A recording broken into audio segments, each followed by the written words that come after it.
Hello everyone, welcome to our YouTube channel. आज का हमारा टॉपिक है हिप जॉइंट। आज हम पढ़ेंगे हिप जॉइंट के बारे में, उसका introduction, articulation surface, movement, ligament, nerve supply and clinical anatomy. तो आइए हम हिप जॉइंट के इंट्रोडक्शन की तरफ बढ़ते हैं। Hip joint type, ball and socket variety of synovial joint होता है। हिप जॉइंट जो है ball and socket variety of synovial joint होता है।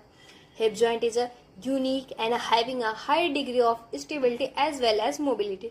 Hip joint के पास high degree of stability होती है क्योंकि ये weight bearing होता है head, arm and trunk का, head, arm and trunk as well as mobility. ये highly mobile joint भी होता है and it is a multi-axial joint. ये क्या होता है? Multi-axial joint होता है. The weight bearing joint of the lower limb are more stable. Hip joint allows the same movement as well as shoulder joint, but the range of movement is restricted. Hip joint जो है, अब इसके articulation surface की तरफ हम बढ़ते हैं। इसका आर्टिकुलेशन सरफेस हो जाएगा, जो हिप जॉइंट है आर्टिकुलेट्स करता है, articulates between the head of femur, acetabulum and hip bone. The head of femur is a hemispherical and it's fit completely into the concavity of the acetabulum. Hip joint जो है उसका head of femur जो होता है वो hemispherical होता है, जो कि उसका acetabulum जो होता है वो concave होता है. तो head of femur जाके acetabulum की concavity में जाके fix हो जाता है. Both the acetabulum and the head of femur are covered by the articular hyaline cartilage, which is thicker at the place of weight bearing. Head of femur and acetabulum जो होता है वो covered होता है hyaline cartilage से, जो कि thicker होता है at the place of weight bearing. जो hip joint is a synovial articulation between the head of femur and the acetabulum. तो हम बढ़ते हैं इसके ligaments की तरफ. हिप जॉइंट्स के ligaments कुछ इस तरीके से हैं: fibrous ligament, iliofemoral ligament, pebiofemoral ligament, ischiofemoral ligament, ligament of the head of femur, acetabulum labrum, transverse acetabulum ligament. तो आइए हम बढ़ते हैं इसके मूवमेंट्स की तरफ. हिप जॉइंट के जो मूवमेंट्स हैं वो कुछ इस तरीके से हैं: flexion, extension, abduction, medial rotation and lateral rotation.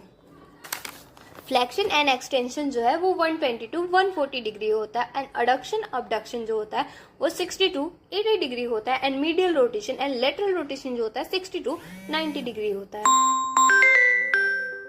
तो आइए हम मूवमेंट्स और मसल्स के बारे में जानते हैं. कौन सा मूवमेंट कौन सी मसल्स करवाती है? फ्लेक्शन श्वास मेजर एंड इलियकस करवाती है. Extension gluteus minimus and hamstring. Hamstring muscles में क्या क्या आती है? Semitendinosus, semimembranosus, biceps femoris and adductor magnus. अब अडक्शन कौन करवाता है? अडक्शन जो करवाती है adductor longus, adductor brevis and adductor Magnus.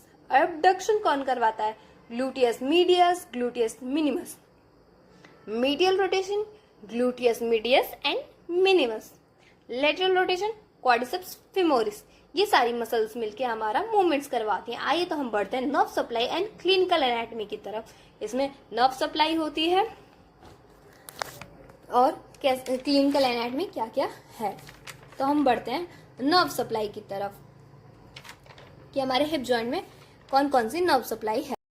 तो पहली है femoral nerve, anterior division of orbicular nerve, quadriceps femoris nerve, rectus femoris nerve and sciatic nerve. ये सारी नर्व्स मिलके हमारे हिप जॉइंट्स को सप्लाई करती हैं. तो अब हम बढ़ते हैं इसके क्लिनिकल एनाटमी की तरफ. क्लिनिकल एनाटमी क्या होती है? Congenital dislocation of a hip joint. Hip joint का डिसलोकेशन हो जाना. और क्या होता है? Coxa vara and coxa vara, जो कि एंगल ऑफ इंक्लिनेशन इंक्रीज हो जाना और डिक्रीज हो जाना होता है. फिर fracture of neck and trochanteric fracture, जो कि फीमर के नेक पे होता है फ्रैक्चर. और क्या है? Dislocation of a hip joint. Hip joint का डिसलोकेशन हो जाना. Thank you. Like, share and subscribe.